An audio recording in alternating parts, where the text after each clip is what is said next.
Alrighty, welcome to episode 172 of Tokwa's Ask Us Anything. As usual, it's been a pretty busy news week. Tesla has announced it intends to appeal the Delaware Court of Chancery decision to strike down Elon Musk's 2018 CEO Performance Award Plan. The appeal is expected to be heard by the Delaware Supreme Court once documents have been lodged within 60 days from the 1st of March. Tesla has begun to roll out third-party fast DC charger site integration into its navigation touchscreen. Although there is still a large number of missing sites, the ones that are currently shown do feature battery preconditioning if selected as a destination. Starting this Friday, Tesla will enable a charge on solar function to new and existing Powerwall installations. This function will automatically redirect surplus home solar power to charge a connected Tesla.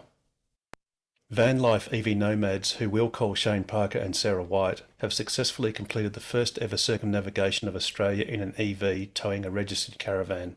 They completed their lap in a blistering 40 days and covered in excess of 17,000 kilometres, including side trips. And that was this week's news.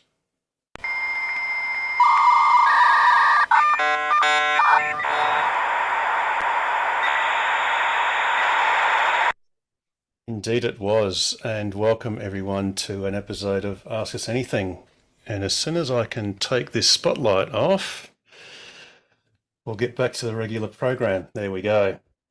Alrighty, so as is tradition, if there is anyone who is new and you're comfortable in doing so, please unmute and say hello.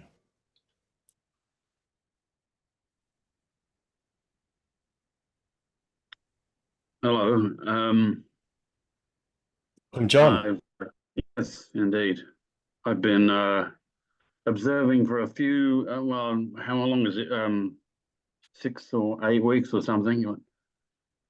And I got my Highland yesterday in the hottest day in Albany. I'm in Albany. It's the hottest day that I've experienced in Albany in 30 years. And I couldn't hardly fit in the car. I had to hide it in the shade to try and discover how to work the thing. So yeah, it's been an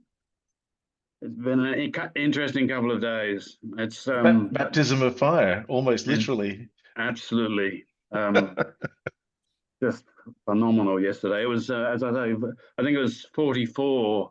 Yeah, Albany was biblical, yesterday. yeah. And it's probably down to 26, 25, 26 today.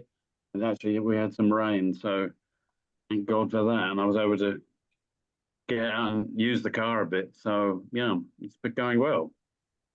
Congratulations, John. And no doubt you are in the throes of enjoying your awesome new car. Yeah, absolutely. I'm, constantly in wonder of it. It's a beautiful car. It's just amazing. I've had a Honda Jazz from new. I've had it for 19 years. So this is a bit of a transition from a 19-year-old Honda Jazz to it's a rear-wheel drive, Highland.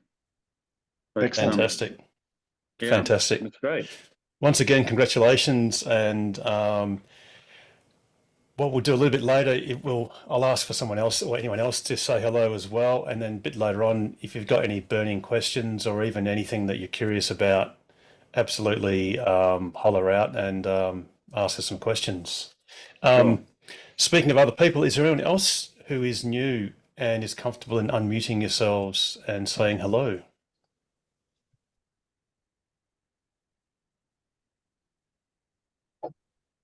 Perhaps a little bit later. Alrighty. Now, I thought I saw Sandra. I see a Sandra in the room. Yeah, I'm here. Sandra, are you good to go? Yeah, good to go. All right. I mean, if you have my presentation, good to go. Yeah, I certainly do. In fact, I'll just make sure that we go to, I think it's a Control L. Yes, it is. I'd like to welcome, well, Sandra really needs no introduction for most of us, but for any of you who isn't familiar with Sandra, Sandra is Synergy's discovery and design practitioner, I think. And she is a key element, the absolute key element to the WA government's West Australian WA EV network of fast DC chargers throughout the state. And I'll just bring up our screen share. And Sandra, the floor is yours. Thank you. Yeah, I thought I will just come say hi. Not that there is that much news since last year, but it's been a couple of months since we talked about WAV network. So I thought I will give you a quick update. As per usual, if you don't understand my accent or if you have any question, feel free to interrupt at any moment. So this is the Western Australia EV network. In green are all the sites that are operational as per today.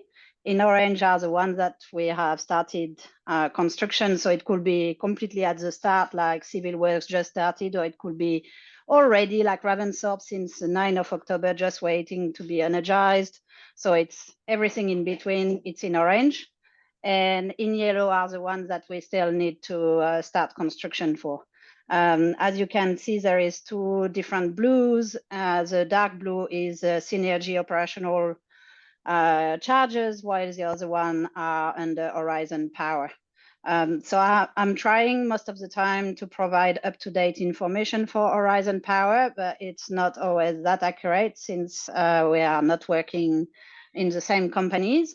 So potentially maybe you have seen some more work happening in some towns, and I apologize if it's not up-to-date as per today.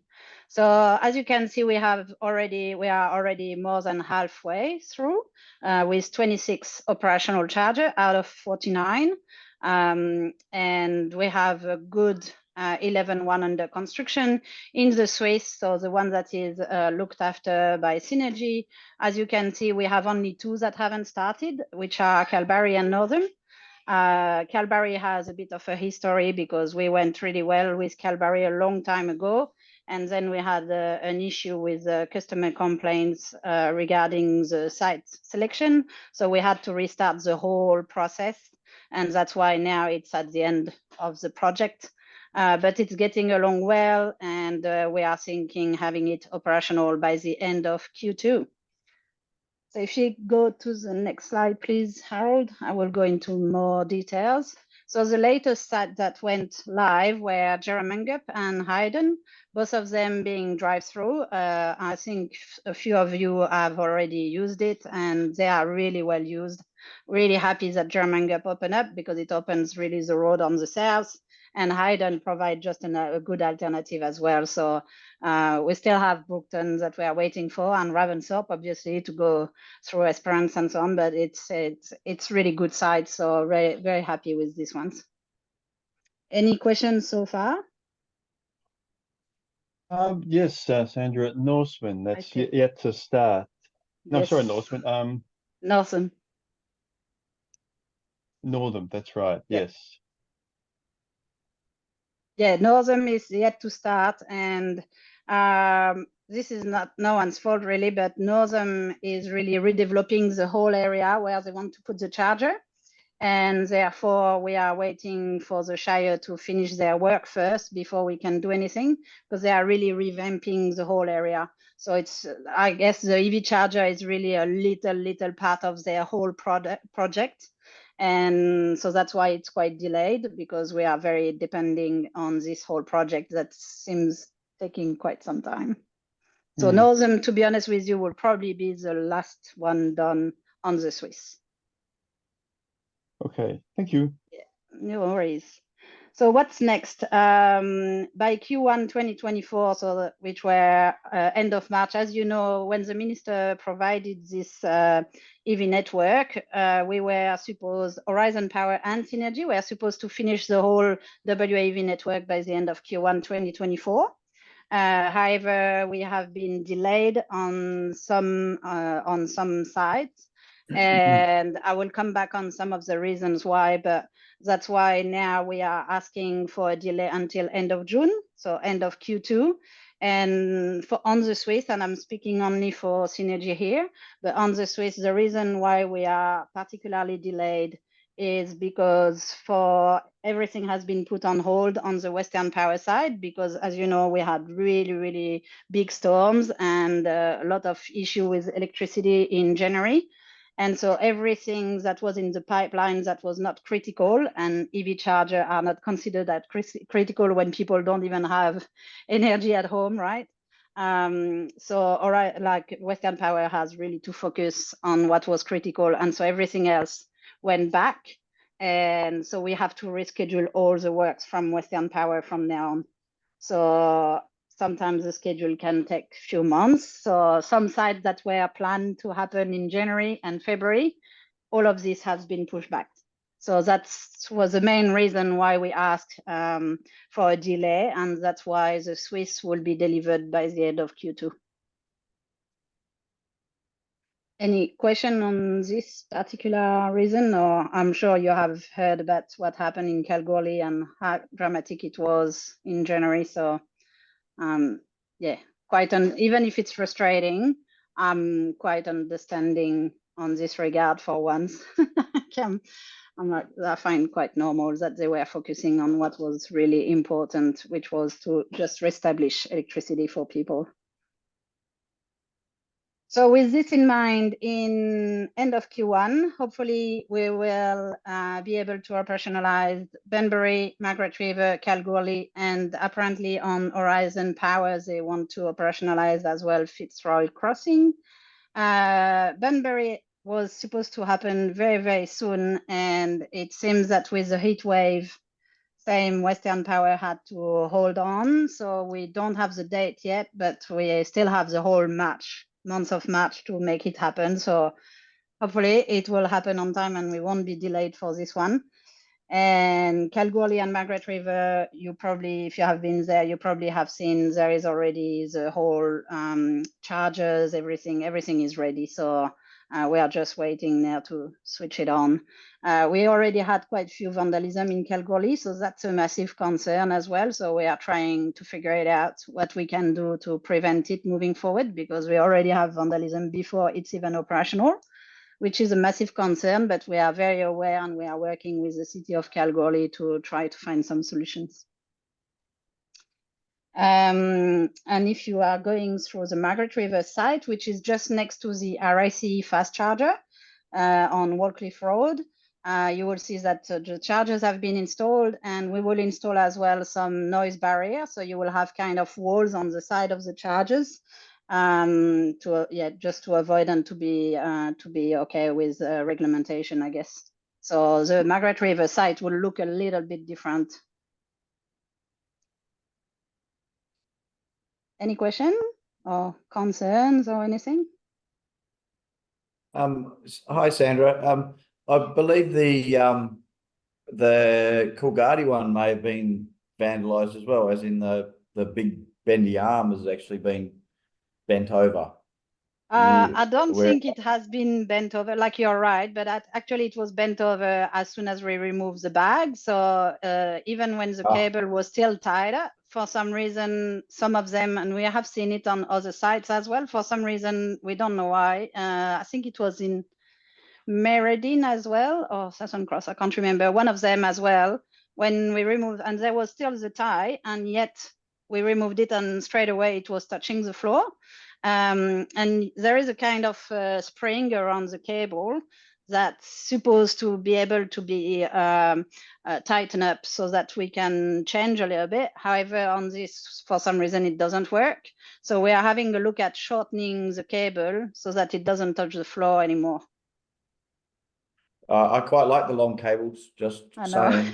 I know that's like, do we mind if it's not looking that good and touch a little bit, or do we want to shorten it a bit? Yeah, sorry, if that's how it was delivered, that's how it was delivered. I thought it might have been vandalised, like someone had jumped on it. So it's kind of good to hear that it wasn't that. No. I have a picture of Harold trying to do the 1000 on one of them, but that was not Coolgardie. But, now we try to find a solution. I don't know why. There is a couple of other sites where the chargers just arrive like that, and I'm not sure why. And it's quite frustrating that we are not able to, while we move this spring and tighten the bolt and so on. However, it doesn't change anything in the curb of it, so we are not sure yet what's happening there. And as you say, for us, like, at this stage, I don't feel like it's critical. I'm really trying to make them operational. Even Coolgardie, the curbing was not finished. The bay painting was not finished, but we still wanted to just have them operational because we can still charge our car, and we found it was more important to be able to do so than having a perfect site. So now the curbing is finished, like a couple of weeks ago, and they are painting the base, so that's great. But yeah, we are getting really short in resources since the project is supposed to be finished by the end of March. You can imagine how it is working for us right now.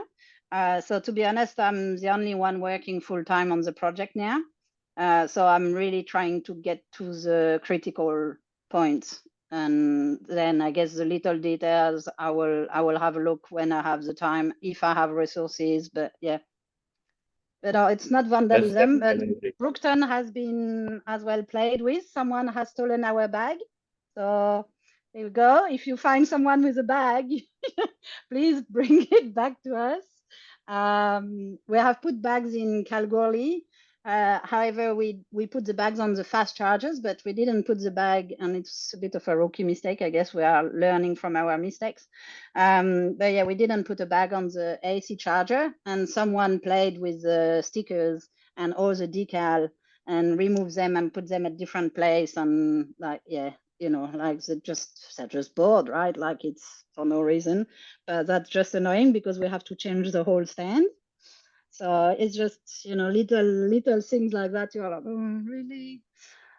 Yeah, that's yeah. So that's vandalism. We all know that that's something we are trying to figure it out. If we put CCTV, is it working? But we know in some places it's going to happen. Whatever we are doing, we know it's going to happen. So it's how quickly we can answer to the issue to make sure that we can still use the charger. And yeah, just if you come back on the slide, sorry, Harold, if you come back on the other one. So obviously all the other sites are due by the end of June, and it's probably gonna go in this order. Kojonup is getting quite well. It's going very well. We already had the outage from Western Power mid-February. Ravensthorpe is ready since ever. So we are just waiting Western Power to reschedule the work and just switch on the site, I guess. Brookton is ready as well. So we just need a little modification, but Brookton was a massive work in terms of Western Power works. It was really a lot of things to do. Kalbarri is getting well, and we are hoping to start civil works in March or April. And Northam, we are just waiting the Shire to finalize their side so that we can come in and start our work. Thank you, Harold. So in the other information that I wanted to share with you, maybe some of you have noticed during the heat wave, we have quite few chargers that appears with black screens.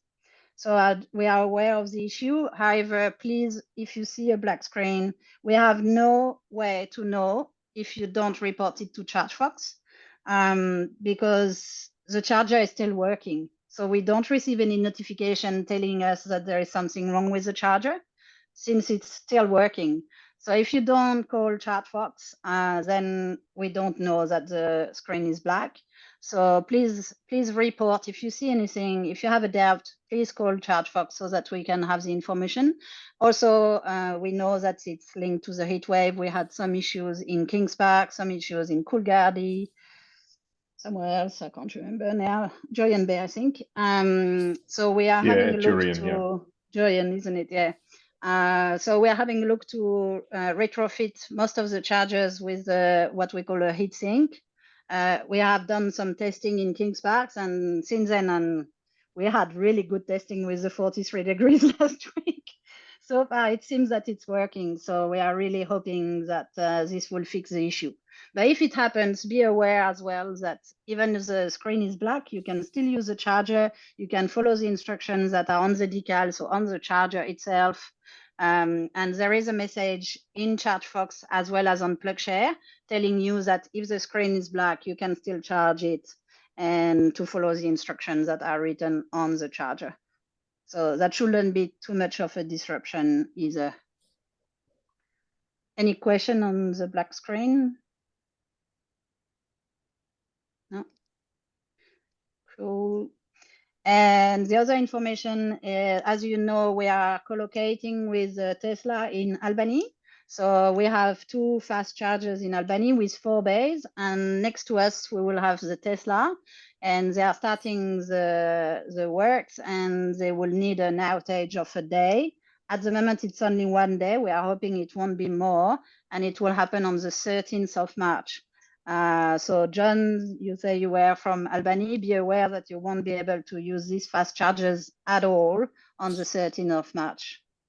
So the same again, the message is on ChargeFox app and so on, but I just wanted to reiterate the information in case you are planning anything so that you are aware that there won't be any fast chargers in Albany on this day. That's it. And then I thought you will be a bit curious to know how the WAV network is going. And I'm not going to go into the whole details because it's going to be super long and super boring. But for the nerds of you that want more information, I'm more than happy that Harold shares this presentation with you so that you can watch it in your own time. And obviously, if you have any question or comments or anything, you can reach out to me as per usual.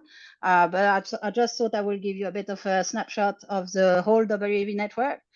This is only on the Swiss. We don't have, again, we are working with Horizon Power to include their data as well. But since we are from 2 different companies, 2 different systems, it's still a bit tricky to do so. So I'm sticking to the Swiss. So this is only our charges as per, I think it was end of Jan or early Feb from memory, this extraction. So it's on 14 DC chargers on the Swiss. So I will go, but one thing that is quite interesting is that at the moment, more than half of the charge are happening during the sunny time, which is between 9 and 3 p.m. So we are really happy with this behavior. And that's really, really great for us to see this great behavior. If you can go to the next one. So you will have one site like that. You will have 1 page per site.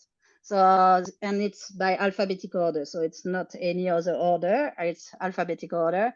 And like that, you can see when we started. So for example, for Albany, it started on the 17th of May. So since the 17th of May, we have a total usage of 31.227, which is 4 daily uses, which is pretty good. Most of the regional town have about two daily uses, and the biggest city like Albany or like Geraldton are closer to 4 daily uses.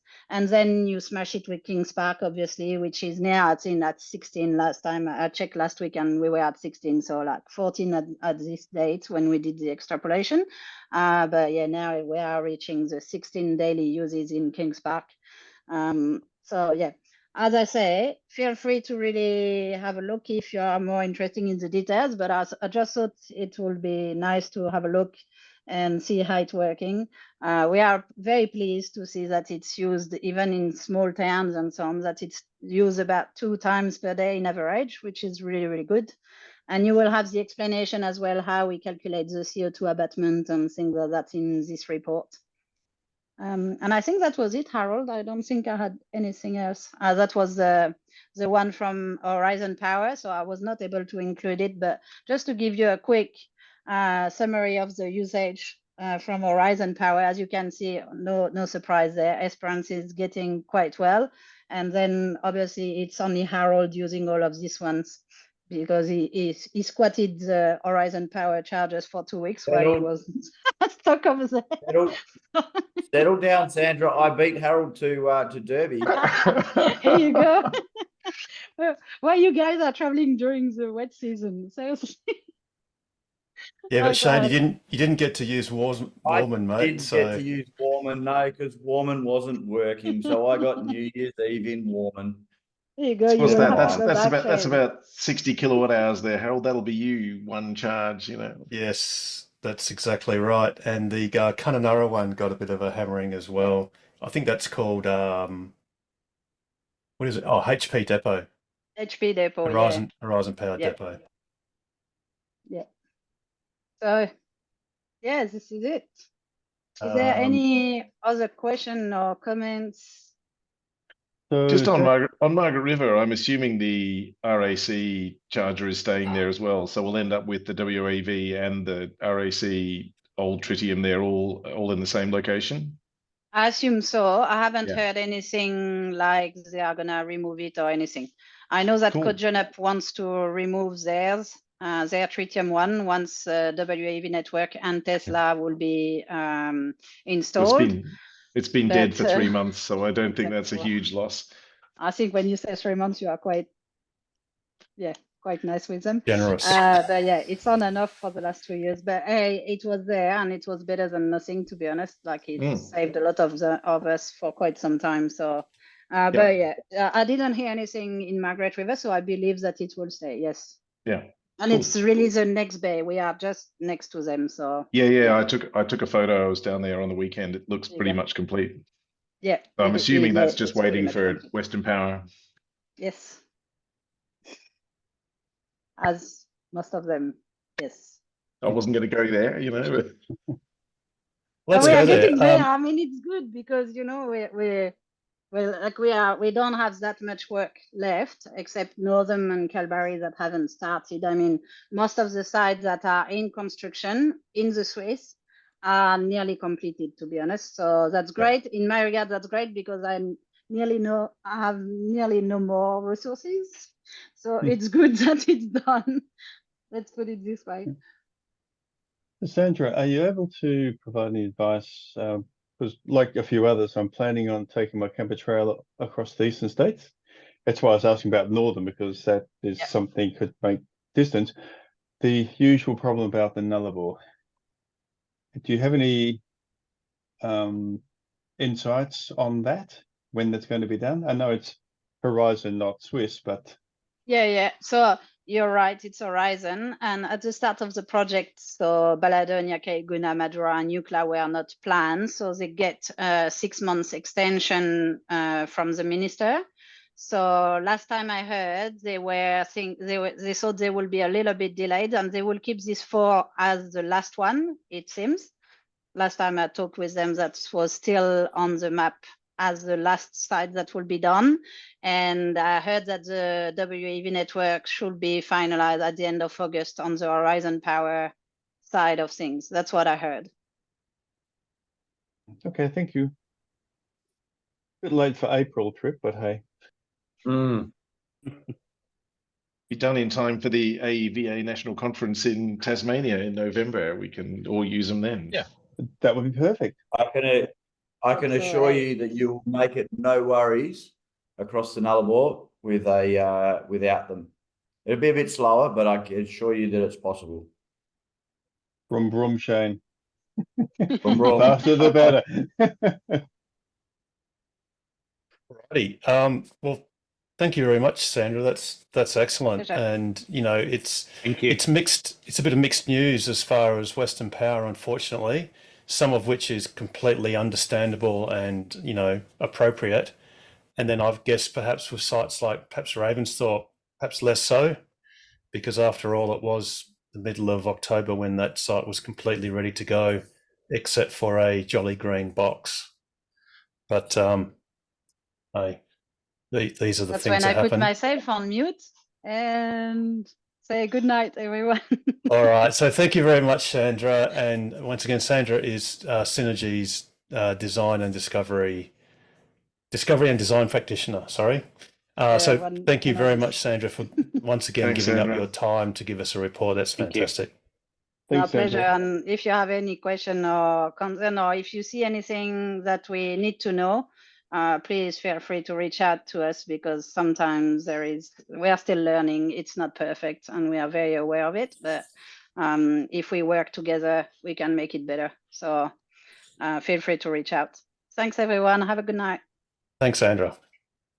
Andrew. Now, I think it was Shane that was saying you can make it. So obviously, we do have a slow DC charger at Balladonia. So that's a Delta that was crowdfunded. And oh, look, Shane's been there.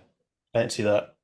And that's at Balladonia. And then obviously we've got the 50 kilowatt, often working tritium at Kaiguna Roadhouse. And we've got the Delta at Majura Pass Oasis Motel. Bearing in mind, this is only available up until 5 p.m. I think that's most days up until 5 p.m. So from 7 a.m. to 5 p.m. sharp in all caps. So if you are traversing We across, actually- sorry, We Shane. actually skipped that one. We actually skipped that one and used Cockabiddy on account of that they were closed when we were wanting to use it. Yeah, me too. So I've avoided Majura like the plague, and also Kaiguna for that matter. And then you've got Mundrabilla Roadhouse, which is the most recent installation of a Delta charger. And that's a 20 kilowatt Delta, and it even fits caravans, although that looks like it's been awkwardly moved around, but that's all good. And then we've also got the Nullarbor Roadhouse. And once you hit Nullarbor Roadhouse, it's then only a hop, skip, and a jump to Sejuna, which is going to be ready within a few days. So, Steve, you'll be able to use Sejuna. But and that's that's the a You'll need Penong as well if you've got your camper trailer on behind you. Yes. Penong, is that going to be RAA, or is that still the 3-phase 32 It's amp just a socket? 3-phase. So if I change the plugs to 3-phase, the Penong, oops, there is a 7 kilowatt charger going in at Yalalta sometime, and then Penong is at the caravan park. You won't need it. You won't need it for long, but you will need a little bit. Yeah, I managed to trip that one out as well. So at a single phase 32 amp tail, and it was out of balance. Oh, So I've learnt my lesson on that one.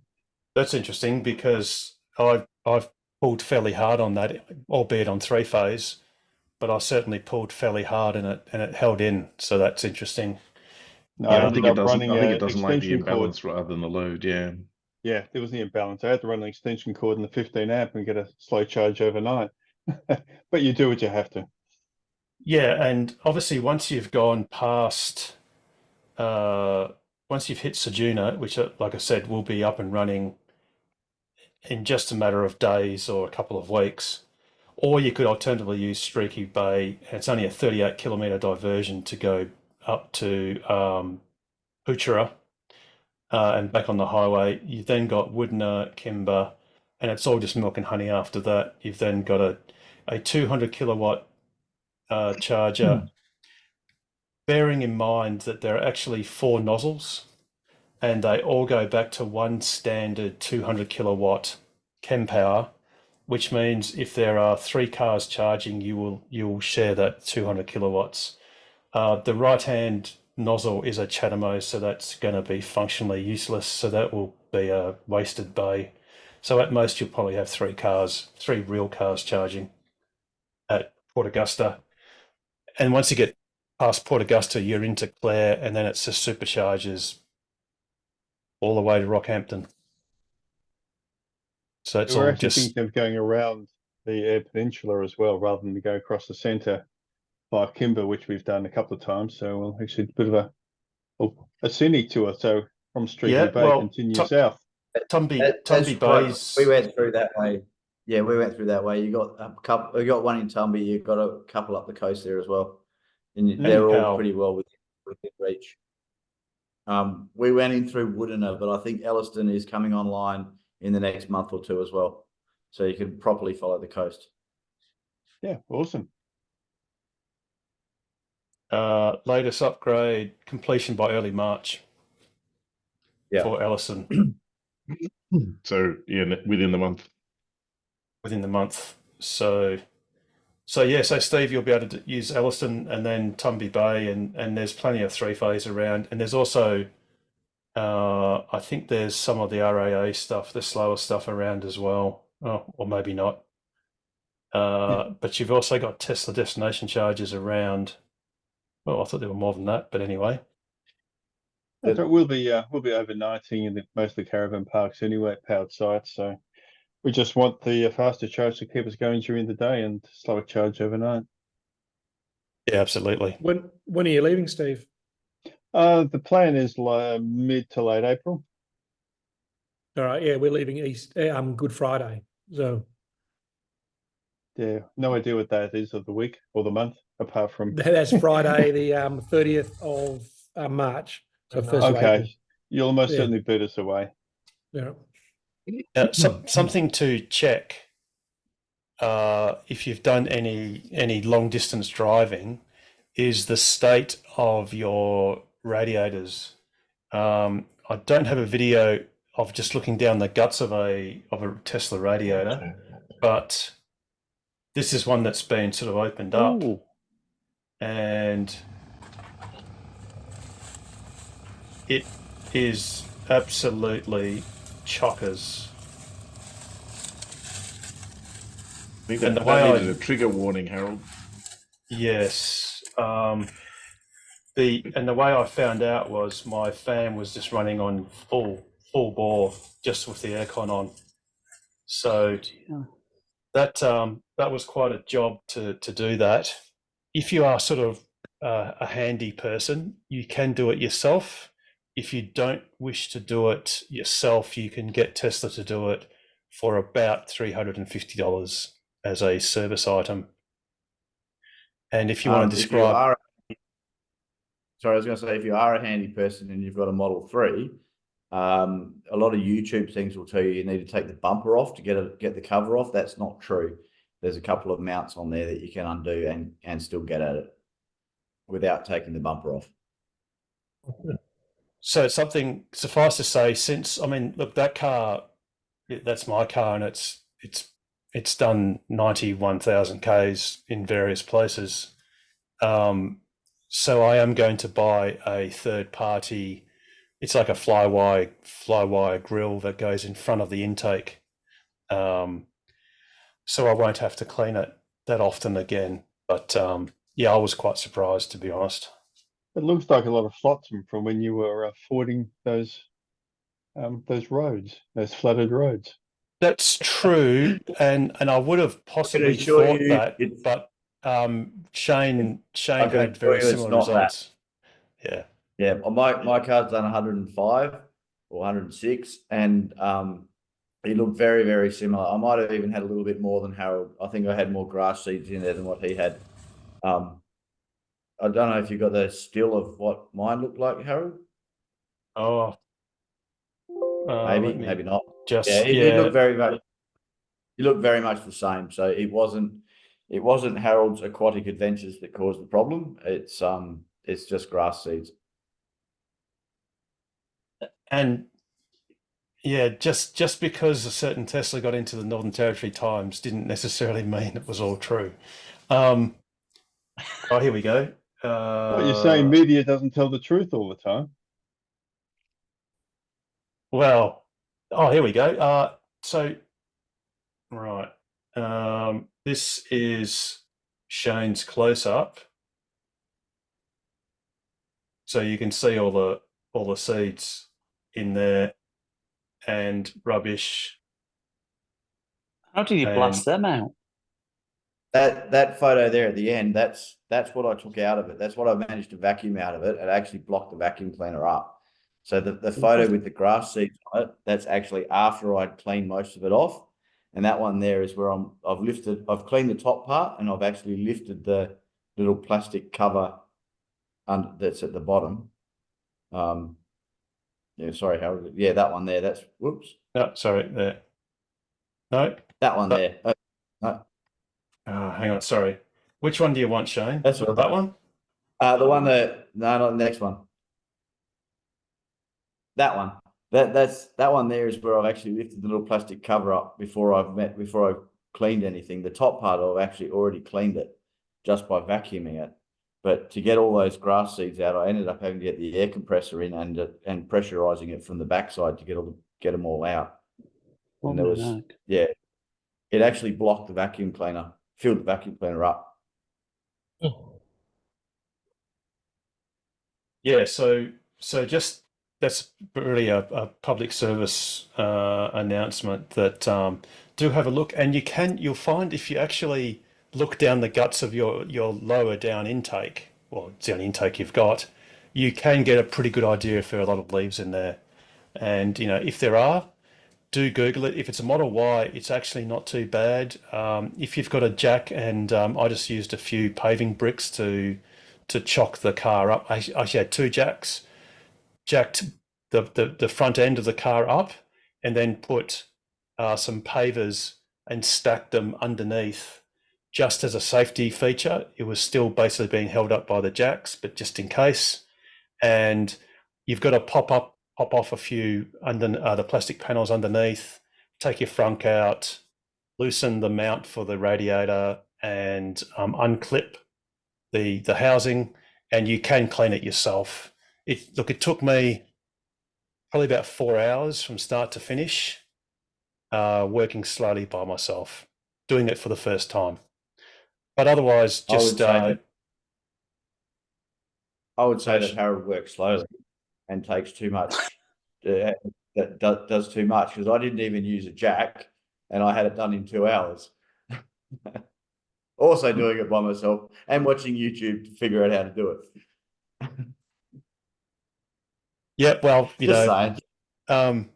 That's a Model 3, an old Model 3. Model Y is a bit different. I wanted to do it carefully and do it the way it had the procedure that Tesla actually has. I was following Tesla's proper procedure. So you can just actually Google Model Y. Oh, I forget what it's called now. If you just go remove Leaf's Model Y radiator, it'll be about the 4th or 5th link on Google, and it actually shows Tesla's proper procedure. And you said that you could see that through the air intake at the front. So yeah, so you can actually, if you look down, because the radiator is like at a grazing angle. It's sort of about 40 centimeters long, maybe a bit more, maybe 50, but it's almost laying horizontal. So if you look at your actual air intake, it's only about 100 mils tall, but you can actually see most of the radiator at an angle, and you'll be able to see very quickly if there are a lot of leaves, or if it looks clean, it'll be fine. But if it looks dirty, then you may want to service it. Do something. Especially if you notice when you are just standing still and you've got the aircon on, and if the fan is going on like full bore, then it's time to have a look at the radiator. Tesla don't really have it as a recommended service, but I think between Shane and I, we've got joint experience that says it's something that needs to be done every now and then, especially after your car's done many thousands of kilometers. Yeah, has anyone had any reviews of those grills? So say again, James? Do those grill things that you can get from Testrees? I put a link in the thing. Are they any good, or? I'm going to find out. The cheapest one I got it's a split one. Yep. And that was $38 from Temu. Let me just get the chat. $48 one from Testrees. That's the one I think that's the one that's the one I got for $38. That's exactly the same one. It's got double-sided tape. Yeah, that's the one I bought. It's a split one. Right. And it's got I think it's a metal fly wire. And look, I guess technically it's going to very, very slightly reduce your airflow sort of all the time because of slight resistance. But compared to having the leaves that I found, look, if that saves me from having to pull a car apart again, it's more than worth it. Yeah. So yeah, if you can't be bothered. I don't know how you go with this. But I would recommend that maybe when you get to about 70,000 Ks, ring up Tesla and say, you know what, my aircon's not working. Can you put in a service request and see if they'll clean it out for free? For warranty. I doubt it Yeah. because it's an accumulation of rubbish. Yeah. I mean, look, you could try if your car's done that many Ks, and you could try it on, but then you may also be prepared to get a $377 bill, which is what I was quoted. Can I just, Yes, Stefan. as you're talking about servicing, I've got a question. My car was bought in 2019, so it's just outside the 4-year warranty, and it's done about 60,000 kilometers. What sort of because it's never had a service. There have been a few things they fixed, but it's never had a service. What does one have to look out for or get serviced? I've had the car told me some months ago that the 12-volt battery was dying, so I've replaced that. But apart from that, what about brakes and pads and things like that? So brakes, the only thing that Tesla sort of somewhat recommends is, I think it's every 2 years, to have the moisture level checked of the brake fluid. So the moisture level of the brake fluid checked. And that's something Tesla can do. I don't know how much it is. I don't think it's actually much at all. But you can also get that done at almost any mechanic if you want to. I think it's $24, Harold. $24? Yeah. Yeah, awesome. Thanks, Pete. Yeah, so you could get that done, Stefan, if you want. Look, to be honest, in my Model X, and now it's Richard Chapman's Model X, I never had that done. But you could check it. What about brake pads? Well, you can probably, if you just look at your discs, which you should be able to see through the rims, as long as there's no scoring or you're not getting any noise from your brakes, they'll probably be okay, because as we know, the Teslas regenerate most of their energy. So you hardly ever use your pads at all, unless you're doing, track work or regular severe braking. So if anything, all that might happen is, I don't know what Tesla's attitude is with things like the sliders on your brake calipers. Whether they ever sort of recommend having them lubricated. Again, on the brakes of my Model X that I used to have, that after 220,000 kilometers, that was never done, and the brakes were fine. So really, Tesla, Stefan, your car will tell you or Tesla what it needs. Your cabin air filter. So that's something that you can change. I've done that. When I had the battery done, he did the cabin air filter as well, because he actually came to my house, which was very convenient. And yeah, as you said, as for braking, I'm always very conscious of not using brakes, using them as little as possible. So if you say you've done 200,000, I've only done not even 60, well, just under 60 anyway. So it doesn't look like I need anything much done apart from brake fluid. Yeah, look, maybe if you wanted to get the brake fluid moisture level checked, and yeah, as Pete said, that's $24. I mean, they'll probably also look at your pads as well. You can also buy a pen from Amazon for $10 and do it yourself every couple of years. Did you say a pen? Yeah, you get like a brake fluid contaminant tester. It looks like a pen, and you just dip it into the brake fluid, and it will tell you if there's any moisture in it. So where do I find that? Just Amazon or just anywhere online. No, I mean the container with the brake fluid, is that easily accessible or? It is.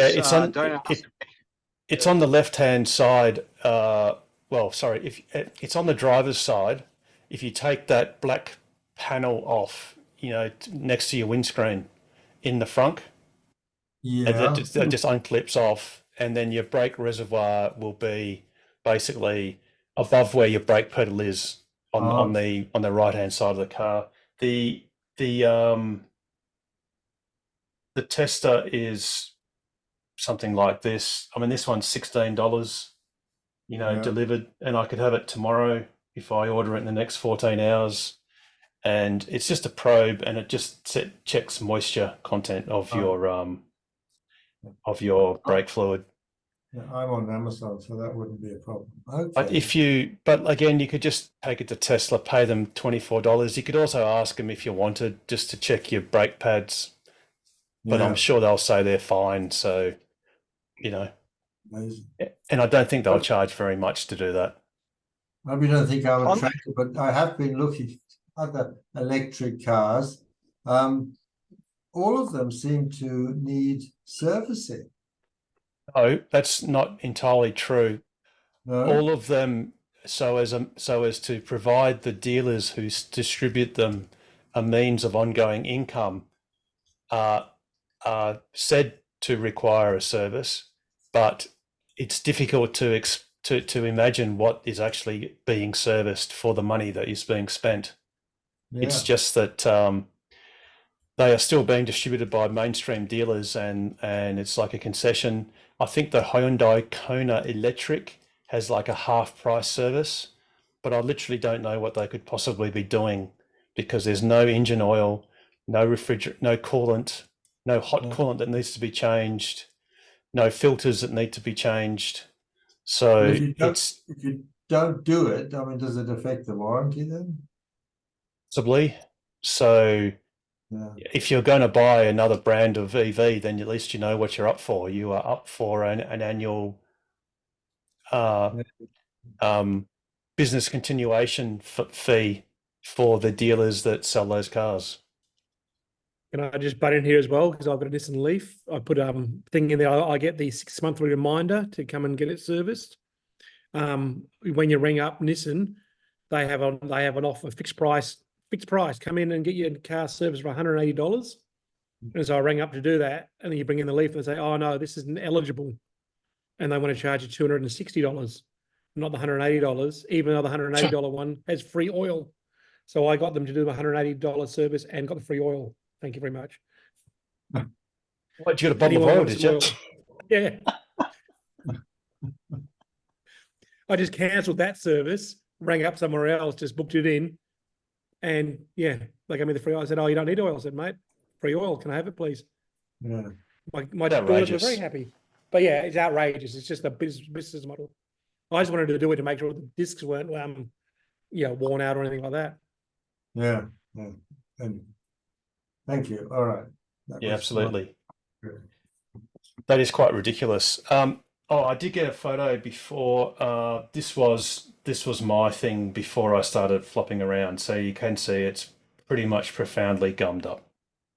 So that's just a continuation of that other theme. Alrighty. Got a couple of other little bits. We've got another hour to go. So if anyone's got any questions, especially anyone new that might have just gotten their car recently, certainly happy to take a couple of basic questions. Or perhaps a little bit later. I can, Harold, Go, John. I'm not sure you can answer this. I've got a Tesla wall charger which was installed by an electrician who hadn't installed a wall charger before, and of course he did it a couple of weeks ago with no car. Now I'm trying to connect, and it hasn't been commissioned. I've looked at various sites to find the commissioning. I'm having trouble. Well, mainly I'm having trouble with the actually connecting to the charger. So John, is your charger actually charging the car at the moment? So is it actually No. operating? No, it won't. Okay. It won't talk, and the fault code says that it's not communicating. It requires commissioning. So Yep. Okay. So if you just Google Tesla Gen 3 wall connector manual. You'll Yeah. see the Gen 3 wall connector manual on Tesla's website. And if you go to the commissioning procedure, go and read this thoroughly. You will see there's a QR code that you can use on your phone to connect to the wall connector. And it'll That's come the up. problem. I have read that. Yes, I've looked at that, and well, my phone won't connect. Well, it doesn't connect to that QR code. So it may be not, it might be other problems. Maybe it's I don't know quite. Why my Are you phone using won't the QR code? Say again? Are you using the QR code off your instruction set or off this web-based one? Well, I've tried both actually. The charger came with a leaflet. Didn't provide much information on the commissioning, but it did have a QR code which I tried to access, but again didn't get very far with that. And unfortunately, the QR code that's on the side of the wall charger is also, he managed to put a circuit breaker such that I can't actually access the QR code on the side of the chargers. Okay, but That's different. As the instructions say, there is a quick start guide cover page and there's a sticker. So the same QR code should be in the actual physical quick start guide that came with the charger. So do you have that quick start guide pamphlet? I do. Okay, yes, so then use that QR code, scan it on your phone. Also make sure that it's got here, note the Wi-Fi network will broadcast for 15 minutes. To have the wall connector broadcast the SSID again, hold the button on the charging handle for 5 seconds or turn the circuit breaker off, then on again. Because if you keep the wall connector energized, it will time out and stop broadcasting its own Wi-Fi access point. So again, like the instructions say, press and hold the button for 5 seconds, and then it should then turn on its Wi-Fi SSID again, and then you should be able to, using the sticker. In fact, I think, look, unfortunately, I've not ever done a Gen 3 wall connector, but it looks like the actual password is actually on the sticker as well. Yeah. So you can see there. So all you need to do is find the wall connector, because it will be called Tesla wall connector, and then there'll be a serial number in hexadecimal, and then you just enter in the Wi-Fi password. And once you've done that on your phone, you can follow the rest of the instructions. The only thing you really do need to set is the circuit breaker amperage. So you need to work out what kind of circuit breaker your electrician installed, whether it's a 32 amp. 32 amp circuit breaker, indeed. Right. So then you just set the current to 32 amps, which is its highest setting. And you don't really have to worry about connecting your wall connector to your house Wi-Fi if, for example, the Wi-Fi signal is a bit weak. That's not essential, but it's nice to have. So you can then go on to do the rest of the steps, which are quite self-explanatory. Right. Okay. Okay. Now, feel free to give us a call, because we can do this over the phone. You can just ring our support number, which, if you've got a pen, is 6262. Hang on a second. 6262. 3131. Okay, great. Actually, the Tesla salesman said you might be somebody I could talk to. Yeah, that was Harry Anderson. So it was Harry indeed. I got that message yesterday, so I was waiting for you to come on to ask us anything. So it's all cool. But like I said, even though I've never done it, it's a very intuitive thing to do. You really don't need the wall connector to have access to Wi-Fi, unless you decided to become a 2 Tesla family, which you probably will end up doing eventually, or a 2 EV family, and you want to share power between 2 wall connectors. then they need to have good Wi-Fi access. But in your case, you've got one. If it's getting internet update,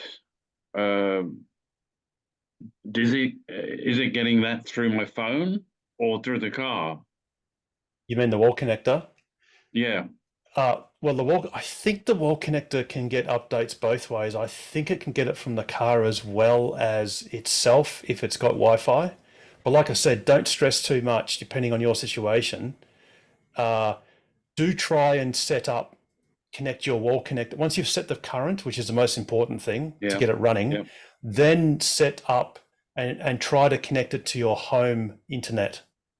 And with that, you'll have to select in the web page which is your home internet and enter in its password, and then it'll probably restart or whatever and hopefully connect. And if it does, great. And if not, it's not essential. And look, to be perfectly honest, your wall connector isn't going to rely on many updates because it's not like it's got many new interesting things to do at this stage, to be honest. Its main job is really just to charge your car to the current that has been selected by the circuit breaker. Okay, great. Thank you. You might get a call. Yeah, absolutely. Anytime at all. Okay. And in fact, I'll also put my mobile number just in the chat. But the 62623131 gets diverted to my mobile anyway. Okay, right. Another question? Yeah, absolutely. Country age pension fuel card, which I currently have as a as a pensioner. So no, the answer is no. No, and I rather feared that. Well, I've sort of yelled at them a little bit. This is ridiculous that they have no provision for electric cars, EVs.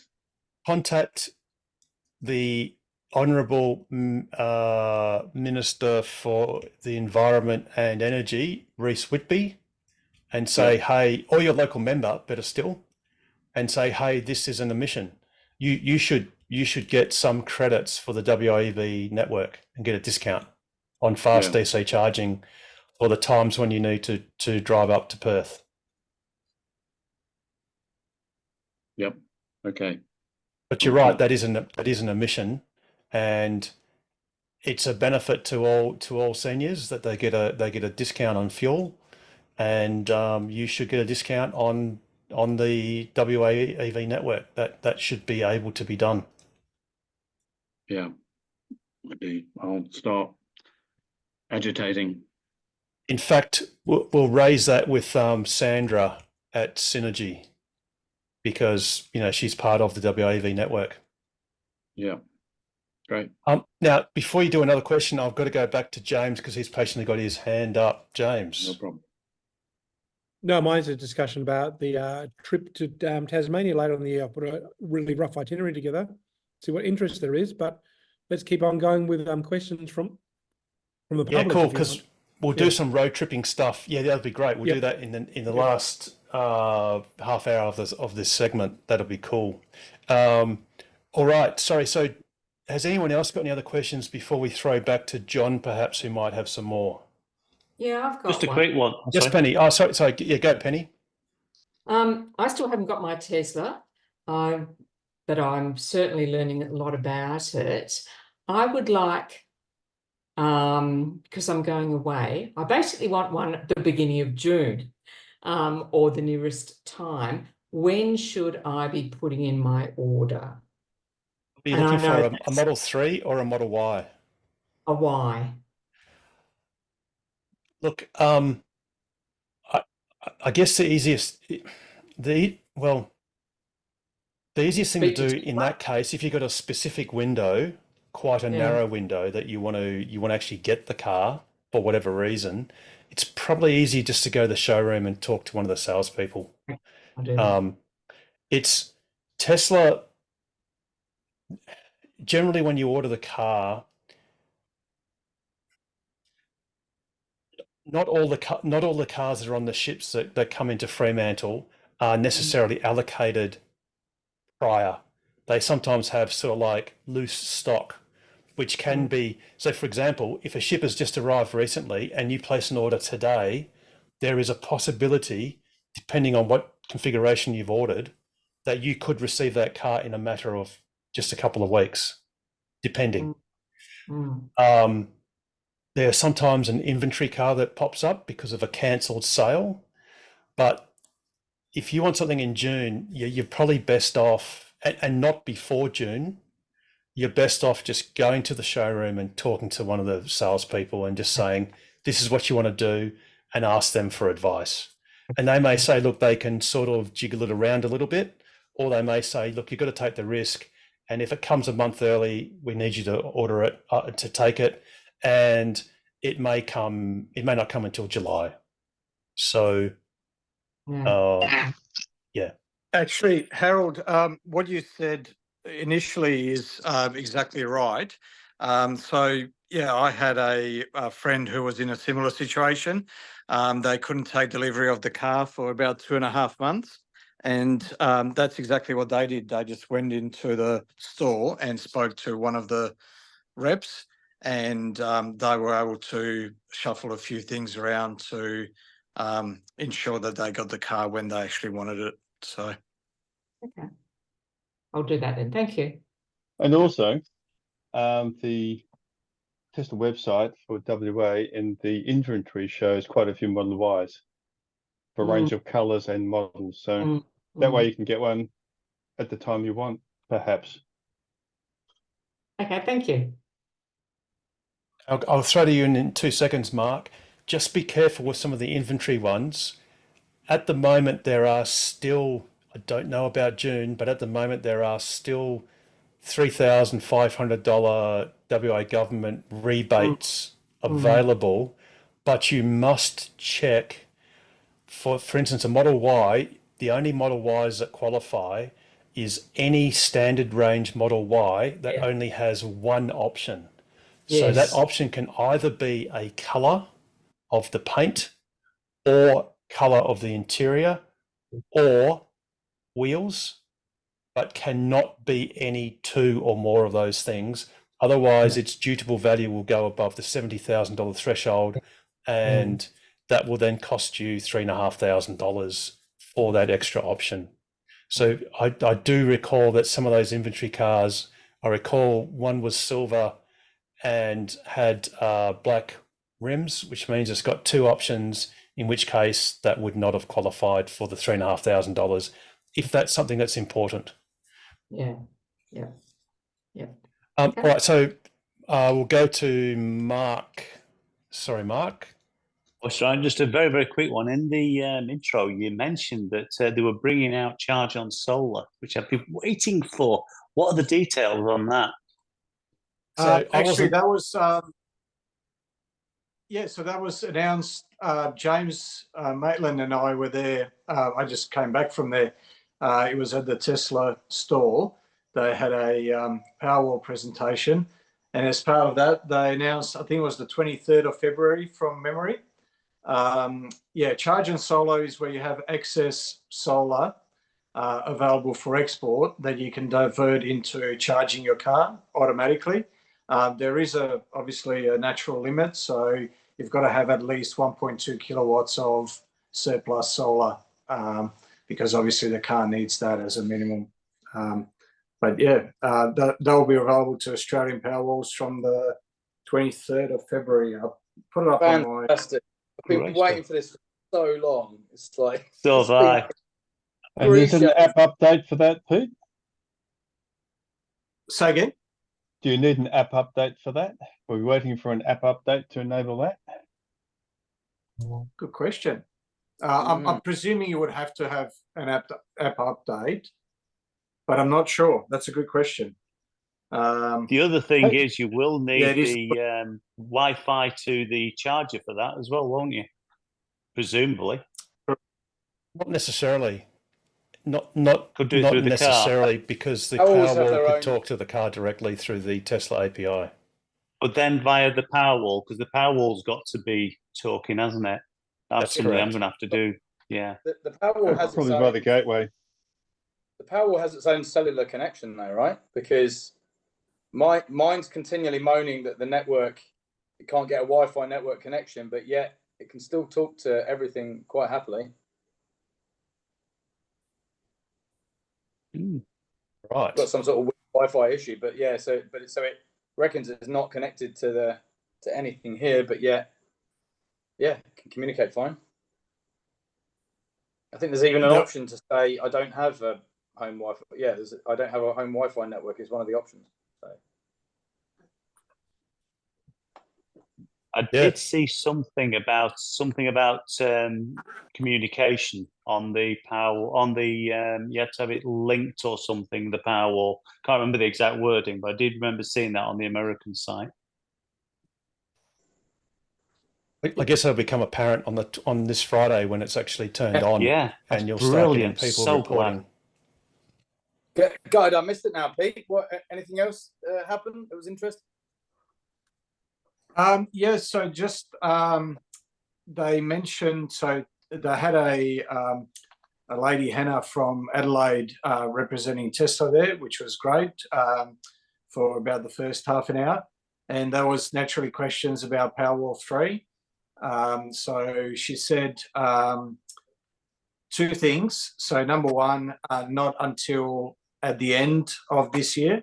So if it does come to, well, when it comes to Australia, it will be at the end of 2024, number one. And number two, the specs will most likely be quite different from the US specs.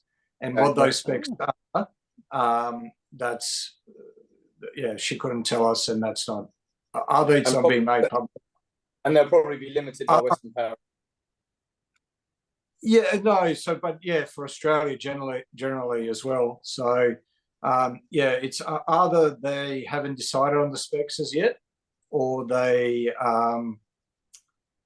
just not making it public at this stage. Yeah. Was there any mention about compatibility? I know the American spec one isn't compatible with Powerwall 2, so you can only have other Powerwall 2s linking to Powerwall 2s, and effectively Powerwall 3s will have to have two Powerwall 3s. You can't have a mixture either way. That's correct. Yeah. Yeah, that's correct. And yeah, there was nothing said about that. Whether that, yeah, basically there was questions about the specs, and just the answer was no specs are being made public until later in the year. So, yeah. Was there anything mentioned about bidirectional charging at all with upcoming, either with the new Model 3s or the upcoming updates to Model Ys? There was a question around that, and Hannah just referred to Elon's comments where Elon mentioned that, you know, maybe in 2025 sometime. So, yeah. With the bidirectional charging, what I always say is, I can't remember when it was, but Elon was asked that question when he was on stage, and he basically said, look, we had bidirectional charging on the Gen 1 Roadster, and no one used it. And the reason why, and look, I suppose it's different with the cars now, and obviously the Cybertruck's got it. So, but yeah, one of the reasons why you want a stationary battery source is backup in the event of a power outage. So, you know, to be drawing on your car at that time is great because you've got 80 kilowatt hours. But what if you use that and then at the time when you need your car the most, because there's a fire or a flood or whatever has caused the outage, then you can't use your car. So, yeah, it does make sense to have a stationary battery source as well. I agree. It makes sense to have both, but to say you can't have the car link up as well. The car link up just puts the icing on the cake. It means when you have got a bigger power outage, you've got a lot more power to draw on. Yeah, that's the way I would look at it. Plus the fact, I think one of the reasons Elon wasn't happy was around about that point in time, people were actually going down to superchargers, charging the car up, and then taking those back and using them for mining Bitcoin. So if you got ultimate free supercharging on your old, because they had free supercharging indefinite, people were just cycling around. And if people abuse the system like that, then it makes it unmanageable. So I think it might be different once all these people are off the free supercharging. Humans are resourceful. The thing there, the other thing there, Pete, too, is that if you've got the car able to form a grid for you, then your home solar can still operate when you have a power outage. Yeah, correct. Yeah, but ideally you've got both. I think the ideal thing is to have a small battery or a single Powerwall and your car link up. Then you don't need 2 or 3 Powerwalls. You've got a perfect system then. The house can function by itself when you're not there for limited times. Then the car just adds a bit more backup. But because this Powerwall is single phase, you can only run, single phase devices in that off-grid mode. Yeah. So you can't run 3-phase on, for example. Not that, unless you had 3 or something of them, that battery wouldn't last very long. Running a 3-phase aircon, but yeah. But Pete, it's probably not for it's not the fact you can't run 3-phase things. It's you have to choose the one phase of your house that will run. Your Tesla Powerwall will only run 1 phase, and you need a single phase inverter as well as your 3-phase to make that work, which is a bit of a surprise for people. At the moment, the Powerwall 2 is just not. It's not really practical for a 3-phase house because your 3-phase solar will turn off because it hasn't got the other 2 phases. It'd be problematic to try and get a 5 kilowatt single phase solar system installed on a 3-phase house because you start getting into phase balance violations. Yeah, but Pete, you're an expert solar installer, so consultant, so you know how to get things put through. And you're in a special situation, but it's an unusual install. And to be blunt, it's not worth the hassle for most people to do it that way. Tesla just needs to do what they promised back in 2019, which is to bring out a 3-phase Powerwall. Because let's face it, most of the world has access to 3-phase, and it's only the Americans and some of the Japanese that have got this weird split-phase arrangement. That was one burning question that I had is, will the Australian Powerwall 3 be 3-phase or have, come out in a 3-phase version? But I didn't even bother asking it because all the questions around specs were just... Would be a travesty, Pete. I think it would. It would be a travesty. 100%. It would literally... It would demonstrate Tesla's ignorance if it did not finally bring out a 3-phase Powerwall, to be blunt, or at least. Alrighty.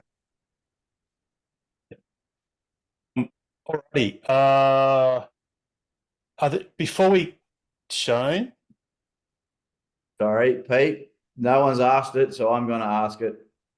What did they say about Cybertrucks? Where's my Cybertruck? Oh, I forgot to tell you, they had one in the showroom. You should have been there. Did they? Oh, we all drove it. No, yeah, who knows? Who knows? Nobody asked the question. Nobody asked the question. Say again. Nobody asked the question where the Cybertruck was. Yeah, no one asked it. It's in Japan. And Japan is incidentally the world's largest right-hand drive market. So that's where the Cybertruck is, in Japan. I thought that was interesting. Right-hand drive market, but it's a left-hand drive Cybertruck that's in Japan. That's correct. Unfortunately, it doesn't take a lot to move that steering wheel when it's playing its drive-by-wire. That's correct too. I tell you what, we could get a couple of blocks of wood and a few tech screws, and we could just get something done. We don't even need a jack or any pavers. We'll be right. Yeah. But hang on, there's the massive issue. You will block the glove box. You know, The glove tray. We need the glove box. I'll tell you what, I'll get the whole dashboard and I'll just turn it upside down. All right, have we got, before we go into a little bit of road tripping stuff, and we have got some exciting trips to be in the planning ahead. Any other general sort of questions before we go to that? And I've got a couple of home videos too, but they'll be very brief. So any general questions before we go to that? Before the home videos, I'm gonna wash my hair. Sorry. Already washed mine. It's still drying, but it should be done just before we finish. All right, let's get on to a couple of things you might see while you're on a road trip. And I must admit, I thought I'd kind of seen everything on the road until I saw this.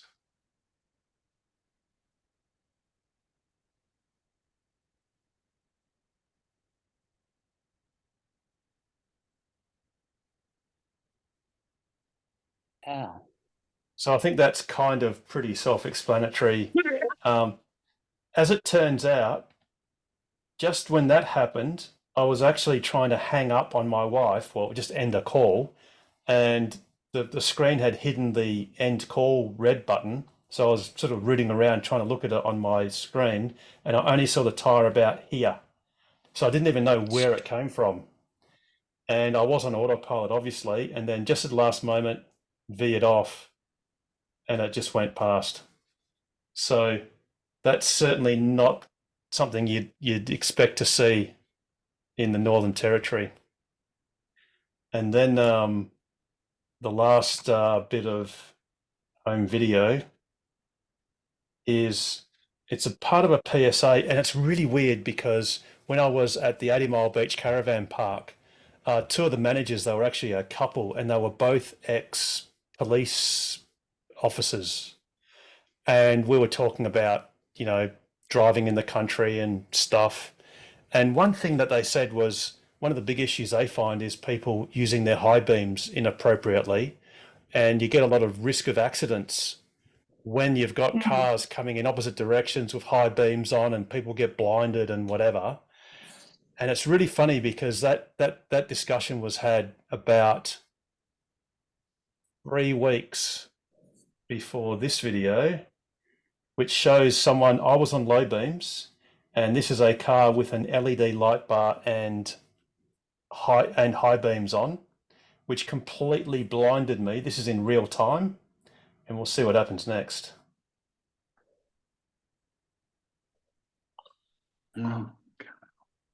Cows. So just to be clear, the cow did survive. It basically rotated and hit the back door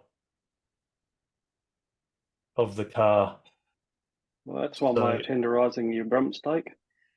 Yeah, I dare say if ever you get a steak that's either particularly tender or possibly particularly tough, it might have come from a farm or a cattle station between Coober Pedy and Glendambo. Yeah, anyway, please don't use your high beam. You know, if you see a car coming the other way and you see something on the road, just slow down. Don't reef your high beams on and try and dazzle the driver coming the other way, because I used to have nice panel gaps in my car. Now they're not so nice. Anyway, all right. So actually, that actually begs the question, Harold. When are we going to get the updates? I know they're coming for the Highland, but the Matrix headlights working in the manner that they're supposed to, rather than just flashing Tesla on the wall. Very good question, Mark. The European Union is enjoying that feature as we speak. Interestingly enough, the US isn't, even though the NHTSA has actually said that adaptive high beams are legal. So let's hope that Australia gets that really soon, because we have a similar regulatory platform as the EU. A lot of our standards are homologated with the EU, so hopefully we'll get that soon. Look, that probably might have alleviated some of the situation, But to be honest, I was dazzled and quite distracted with this idiot. And the last thing I expected to see was cows, and especially a chocolate brown one as the last one in the middle of the road. Yeah, I think I might just end my comments there about that. All right, now, James, there's a bit of an epic road trip in the offing in November. Yes. Really quick, just during lunchtime today, I did some kilometre riding. So obviously off to Tasmania for the first and, what is it? First, second, third of November. Yes. To the Australian vehicle thing there. Avis. Yep. Avis, yep. If you look in the chat, I've just put up some really quick little slides to show you the sort of overall. Okay, I'm just getting, there's a whole lot being loaded up. Yeah, they'll slowly. take a while. So just let you know, there's a looking at taking a group of people over, obviously with the network being installed, you don't want to do more than 2 cars at a time, but maybe a little convoy of people going over there. I'm going to take 2 weeks to get over there, spend a few days around Tassie and get back. So I put a really bad, rough itinerary up. It's obviously very flexible at the moment with the sort of kilometres and sort of things that would need to be done to get there, go to the conference, go to a day at the expo, and then travel around Tasmania and come back. Awesome. So what TOC was going to organise is basically a convoy. Well, it's an informal convoy of cars. One way to do this is obviously because most charger by November the WAV network, well, that will be complete. The only gap will be the Nullarbor Roadhouse, which has only got a 20 kilowatt Delta charger. There might be something we might be able to do about that, possibly, but we'll have to just wait and see. All the other locations between effectively Perth and Geelong, and bearing in mind that everything in Tasmania is awesome. I mean, look, from Devonport to Hobart, you could almost make that on a fully charged Tesla as is, almost. One of our proposals is if you have sort of like a blended group of people, some people may want to effectively incorporate the EVA conference on the 1st, 2nd and 3rd of November at the end of their trip to Tasmania, so that effectively the following week they start returning at a similar time. And that's it. So they've actually already left Perth a couple of weeks before the conference, but there may be some that only leave Perth just the week before the conference or a few days before the conference, and plan to arrive just as it's starting, and then spend a week or whatever in Tasmania and return later. So we sort of want to effectively draw out the convoy of cars over several days or even a couple of weeks. And we'll obviously, in the next couple of months, put out some expressions of interest, bearing in mind, I know a lot of people will sort of say they're interested, but when push comes to shove, you know, circumstances will change or something else will crop up and they'll pull out. But we will sort of do it as a mentored sort of drive. So you will be able to undertake this with zero prior long road trip experience. And I mean, and let's face it, by November, the entirety of the WAV network will be complete. The RAA will have a charger at Ceduna, and the only sort of gap will be Nullarbor Roadhouse. But I think we'll be able to arrange for a 50 kilowatt charger to be temporarily installed at Nullarbor in any case, probably by November. So it's going to be pretty exciting, and it'll be the longest road trip that TOCWA has ever assisted with organising. And how would by November, Kaiguna should have a permanently installed WA EV network charger, hey? The WAV network will be complete, so there'll be a charger, there'll be a 50 kilowatt proper charger installed at Baladonia, one at Kaiguna, one at Majura Pass, and one at Mundrabilla. And then the only gap then... So that would mean that the biofuel wouldn't really need to sit at Kaiguna anymore. That's correct. So then there is, which is what I was alluding to earlier, there is a possibility with the agreement of technically the UWA, because they are the owner, they are the nominated owner of the Kaiguna biofuel charger. And then obviously with some logistics effort, it may be available and willing and able to be moved to the Nullarbor Roadhouse with the agreements of UWA, the Nullarbor Roadhouse, probably John Edwards and some others to get the logistics of actually moving it to that new site. There might be a possibility there too of the one that's currently at Majura to shuffle up the road a little bit to Penong. Yeah, but you don't The need 20 Penong. kilowatt. Yeah, you don't need Penong. So, yeah, absolutely. Because, well, let's face it, the 20 kilowatt UWA, the 20 kilowatt UWA charger at Baladonia and the 20 kilowatt at Mundrabilla and the 20 kilowatt at Majura Oasis, they will all be superfluous as well. So they could go to Penong, but like I said, you don't. Once you've got Ceduna, you do not need Penong to make it to the Nullarbor Roadhouse. So yeah, so there you go. So it'd be great. There is something called the Glenn George Trophy, and that is awarded to a participant, a in-person participant of the Australian Electric Vehicle Association conference. It's awarded to an EV owner who has driven the most distance in the previous month to get to the conference.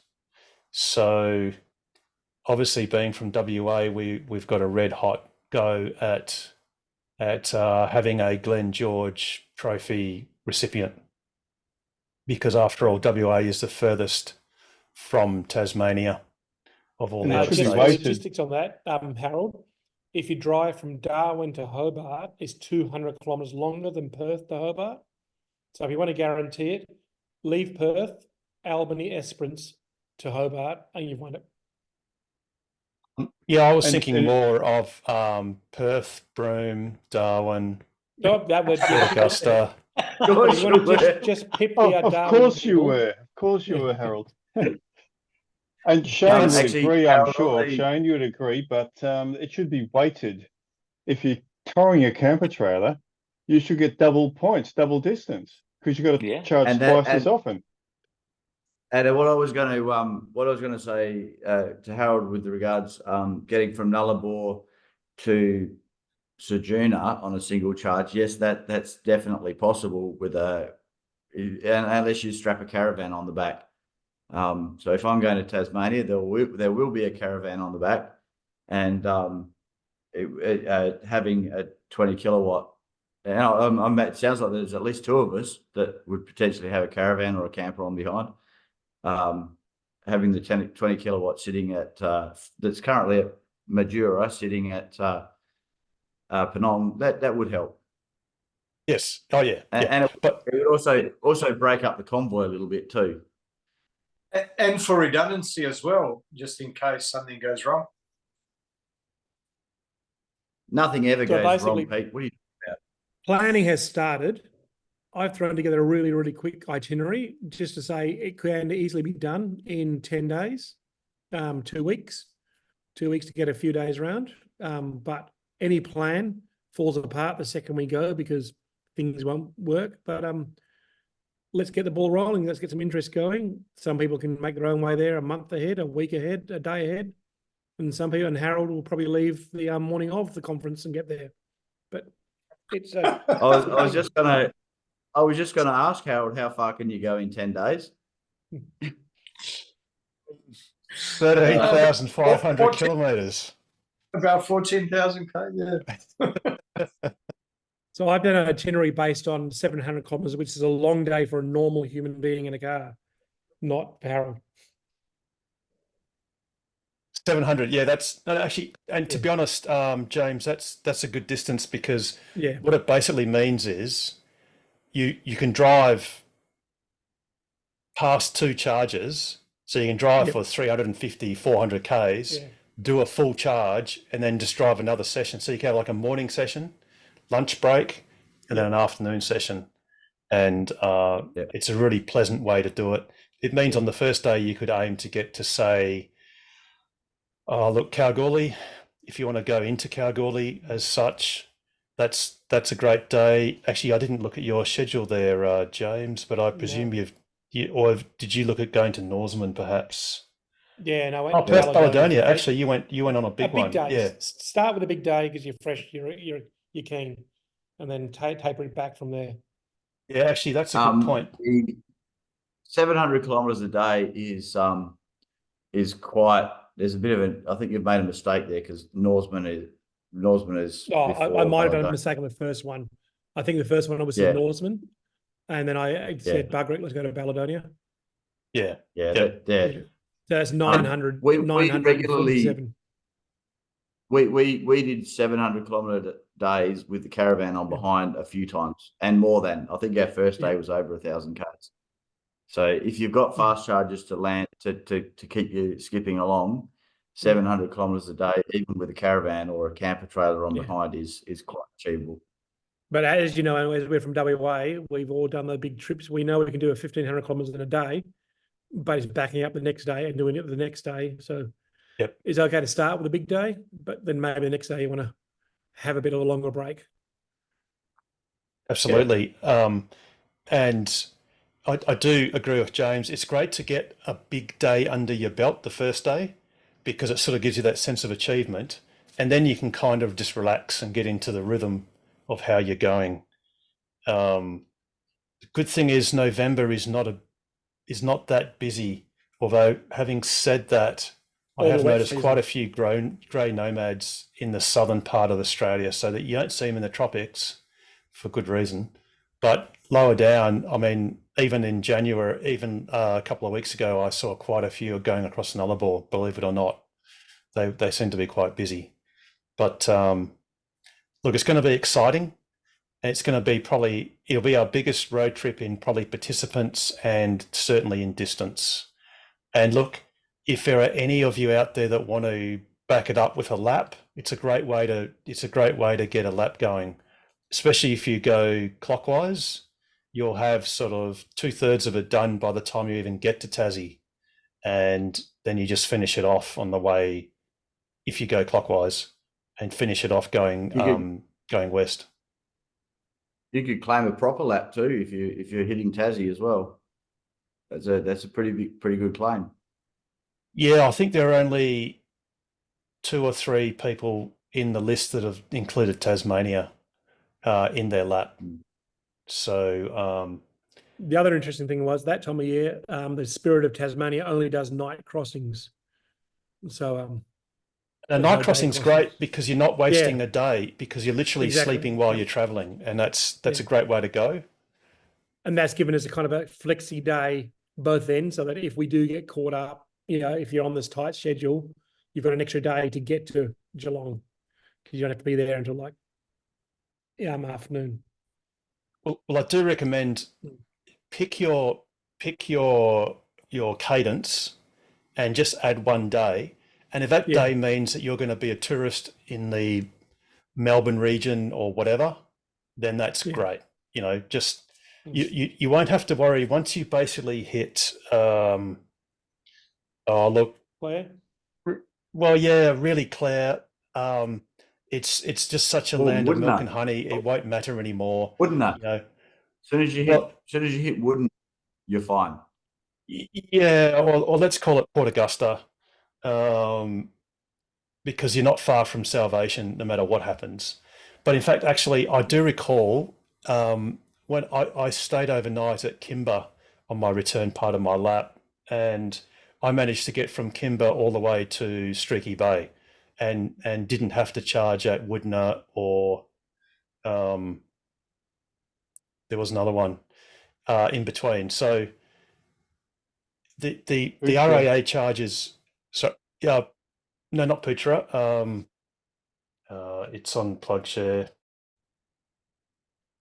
But anyway, it's basically so close. The intervals are so close. Oh no, it was just Woodner. Sorry, I didn't have to go to Woodner. So I basically skipped a charger, and had plenty at Streaky Bay. That's actually possibly a good point, Harold, for WA folks who haven't really been to the eastern states or across South Australia. Everything, we're accustomed over here to having towns 200 kilometres apart. Over there, that's not how it is. They are literally on top of each other. Yeah, so you've got capitals. So you've got Ceduna. I mean, sorry, Streaky Bay, Kimber to Streaky Bay. It was like 260 k's. It's ridiculous. It's nothing. So this, once you basically get to Ceduna, it really is going to be easy. And some people may want to go down, have a look at the Eyre Peninsula, and be a bit of a tourist. And like I said, Adelaide to Melbourne is a day trip, so, and you don't even have to go to Melbourne. You actually go into Geelong, so it's a little bit closer still, because the Spirit of Tasmania. And that's not on Harold time. It really is a day trip. It is. It's I just in the Great Ocean Road as well. Go through Mount Gambier, through Warrnambool. Yes. Make a nice day of it. Great Ocean Road. Yep, did that too. And the Great Ocean Road. Actually, one thing is, don't be too tied up with the Great Ocean Road if it doesn't work out for you that you've got enough time to do it, because whereas most people think the Great Ocean Road is a great driver's road, what you're going to find out when you get to Tassie is almost every single Tasmanian road is a driver's road, because, as I've mentioned before, the speed limit is 110 or 100 most places, but the roads are so windy that even in a performance Model Y, you can really drive it like you're on a real driving road, and use all the regen and acceleration to your heart's content, and be within the speed limit, because it's so windy, so drivable. It's just great fun. So yeah, so don't get too tied up in the Great Ocean Road if it doesn't work for you. So do we have a title for this, like Targa Tokwa Tasmania? Tokwa Targa Tasmania? Tokwa Tasmania. I don't know. I guess we can't really brainstorm it now because that's going to get boring. But hey, Russell, you're listening in, probably yelling at the YouTube. Put your suggestions in the comments of what we should call this ridiculous venture. Actually, it's not ridiculous. It's going to be awesome. And like I said, the challenge is for anyone to back it up and incorporate it as part of a lap, because you're going to do a lot of the Ks. You might as well just add a few extra and extend your holiday, because we really want to get this lap count. The current total laps done is 33. We really want to get it up to 100 in the next couple of years. Is that just Tokwa? Tokwa's got 33. No, that's all of Australia, No. Sadly. That's all of Australia, right? In all of Australia, I'll just bring it up. Scroll right to the bottom first, Harold. So say again. Scroll right to the bottom first. Why is that? Oh, I see. Oh, Yeah, okay. Hang on a sec. There we go. We got Shane Parker and Sarah White. In February 2024, the first caravan or accommodation being towed in what is Tesla's. That's not quite the bottom. in what is Tesla's almost shortest range car built. Yeah, so we go all the way back to number 1, which is Glenn George, which is who the Glenn George Trophy is named after, and that was a converted MG. So that's not really a standard electric car, but still it was a wonderful achievement. I think in the order of true achievements, we've got to go Glenn George. Kilowatts. Yeah, but you've got to look at the story. He was towing an extra battery pack in a trailer, and he had his sister in a separate vehicle as a support sort of vehicle. But still, it is the very first EV to go right around Australia. So that was a great achievement. Second of importance is Richard McNeil, because he did it in a standard Tesla Model S before there were even 3-phase charging points at most locations. He did it quite the hard way.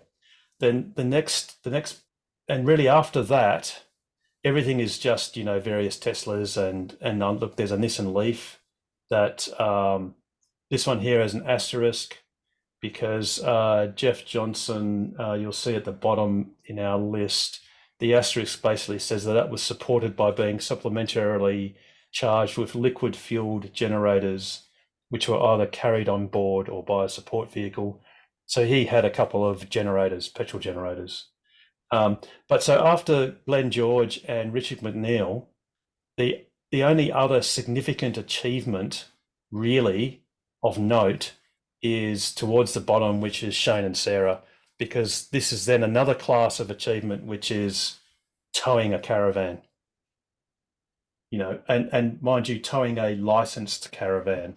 So it's not just a camper trailer, it's not a boat trailer or canoe trailer.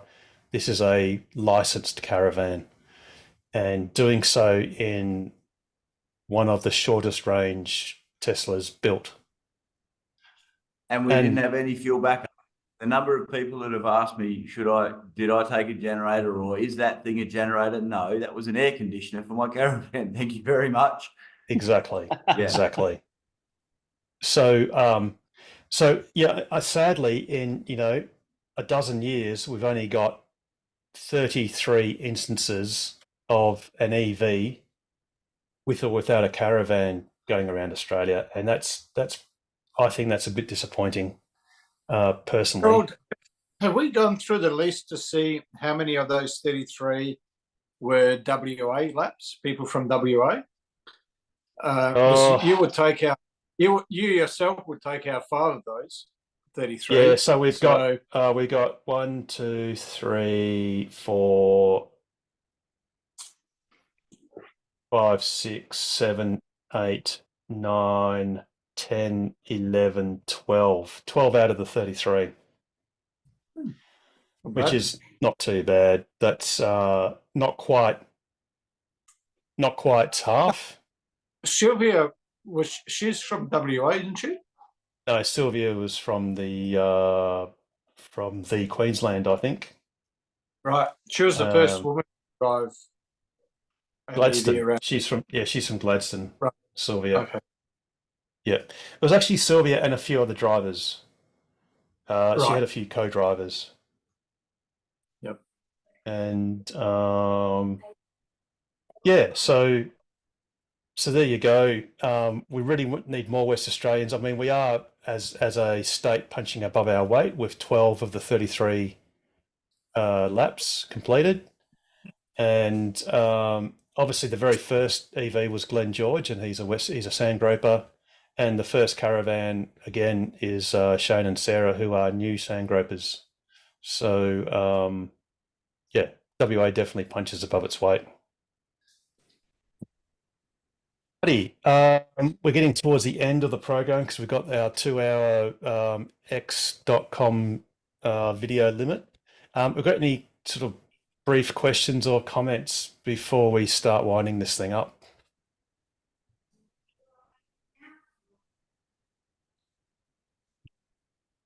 No.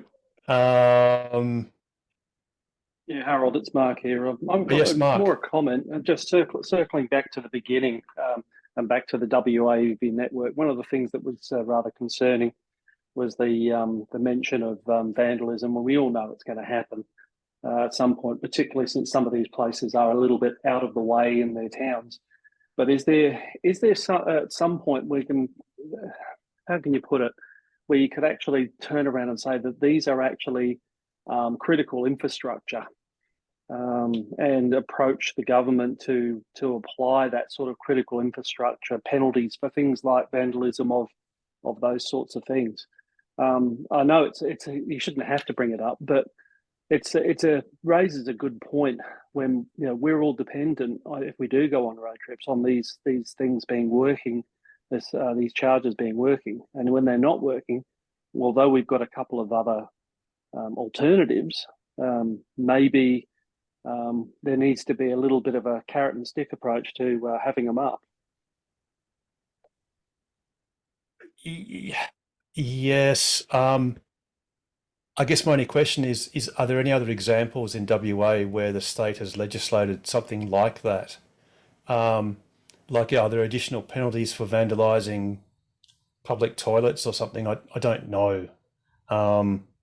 Look, I think the problem is there have been too many examples of EV chargers being vandalised in the full view of CCTV. So the Mandurah RAC site is a classic example. There are a couple of CCTV cameras literally on a light pole right next to the charger, and it's been vandalised several times. For example, I found one of the nozzles in Halls Creek. It had a section of the DC part broken off, but it was only a minor sort of bit, so it's not really that important. It's just one of these things that happens. Yeah, look, it's frustrating. I'm just, once it becomes more ubiquitous, I guess that question gets answered, just like petrol stations. But I mean, certainly at this point where you have one unit that may have two charging points in the middle of nowhere, and your alternative is not very is not palatable necessarily. Yep. Is there a way that we can communicate that to maybe the powers that be? Yeah, look, I guess probably the best thing to do is if we lobby our local members. That seems to be the best way to get things sort of done. I think the thing that's going to be tough is it already is illegal to vandalise anything. So I guess the retort would be, there's already a law against it, and being harsher on crime isn't necessarily going to do anything. Oh, yeah, it does worry me. Look, I hope that Kempower in particular will start doing things like, one thing that will alleviate it, the most vulnerable thing is people grab the nozzle, hold it about 1 metre from the end on the cable, and then smash the head on the ground. And doing that, you basically destroy over $1,500 of cable and whatever. And that can be done in about 15 seconds to 2 nozzles.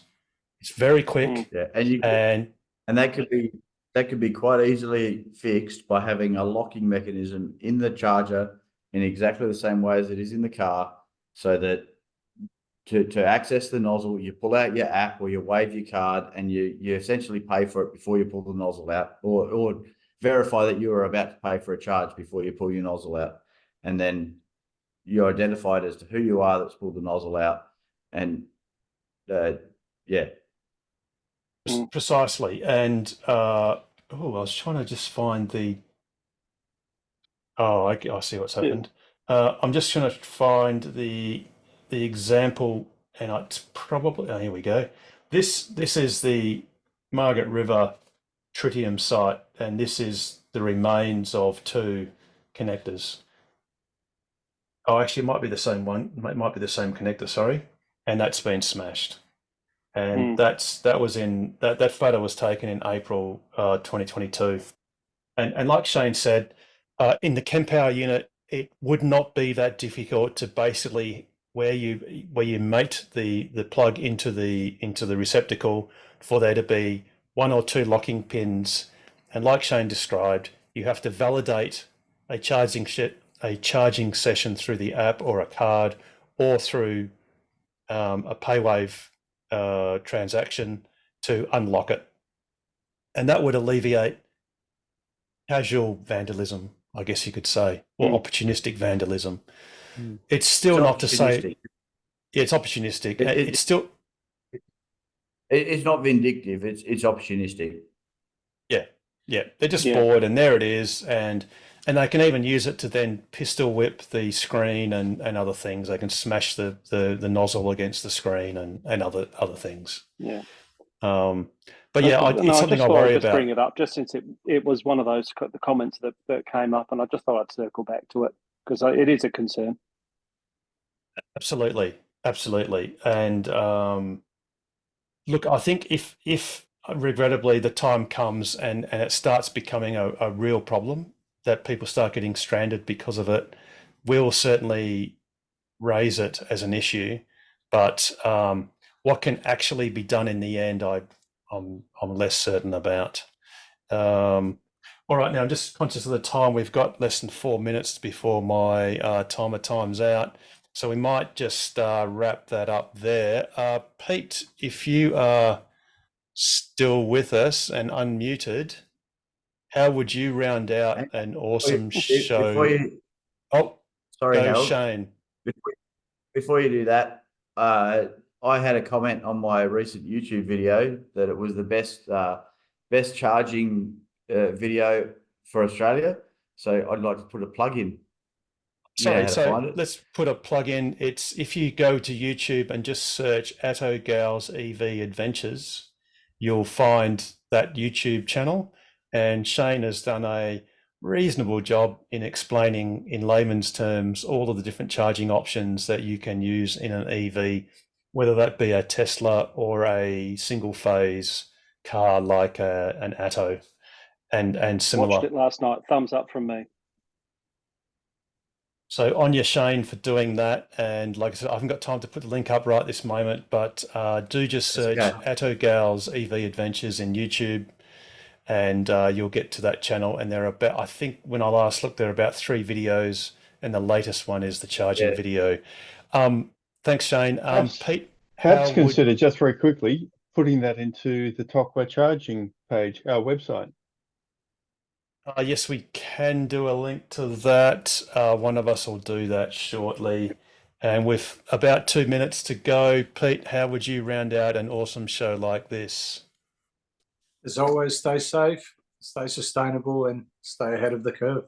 The best way to do that is buy a Tesla, join Tokwa, and ask us anything about accelerating the world's transition to sustainable energy.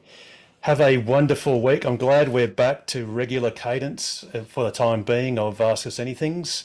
And we will definitely be back with next week's edition of Ask Us Anything. Have a wonderful week, everyone. We'll see you next week. Good night. Nice. Cheers. Night.